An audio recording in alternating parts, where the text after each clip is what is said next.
Alright, so let's talk about one of the most talked about families in financial history, the Rothschild family. For more than 200 years, their name has been connected with huge money, powerful banks, and some seriously big financial moves across Europe. If you've ever gone down the rabbit hole of economic history, chances are you've heard their name pop up again and again. Some people call them the ultimate banking dynasty. Others think they were just insanely smart business people who figured out how global finance worked. Either way, their story is wild. And the crazy part is that it all started in a tiny neighborhood in Frankfurt, Germany. Back in the 1700s, a guy named Mayer Amschel Rothschild was living in a crowded Jewish district called the Jew. Life, it wasn't exactly glamorous. The streets were tight, the houses were packed together, and opportunities were pretty limited. But Mayer had a sharp mind for business. Instead of sticking to typical trades, he started dealing in rare coins and collectibles. That might sound like a small hustle today, but back then it connected him with wealthy collectors and powerful aristocrats. One of those customers was William I, Elector of Hesse, one of the richest rulers in Europe at the time. Mayer impressed him with his financial skills and eventually started managing some of his money. Mayer realized something important. The real power wasn't just in having money, it was in controlling how money moved. Now here's where things start getting interesting. Mayer had 5 sons. And instead of keeping the family business in one place, he basically turned his kids into the original international banking network.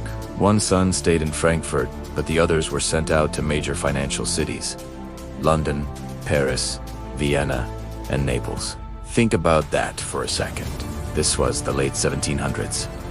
No phones, no email, no internet. But the Rothschild brothers had a private network across Europe sharing financial information faster than most governments could. And in banking, information is everything. When wars broke out across Europe, especially during the time of Napoleon Bonaparte, governments needed massive loans to fund their armies. Moving money across borders during wartime was complicated, but the Rothschild network had connections everywhere. Nathan Mayer Rothschild ran the London branch and played a major role in financing Britain during the Napoleonic Wars. After Napoleon was defeated at the famous Battle of Waterloo, the Rothschild name exploded in reputation. Governments across Europe realized these bankers weren't just good at moving money. They were incredibly reliable during chaos. Throughout the 1800s, the Rothschild banking network expanded its influence as Europe went through the Industrial Revolution. They were involved in funding railroads, mining companies, and government bonds across multiple countries. But despite their success, the family stayed surprisingly private. They preferred working quietly behind the scenes. As the 20th century rolled in, the world started changing fast. 2 massive conflicts completely reshaped the global economy.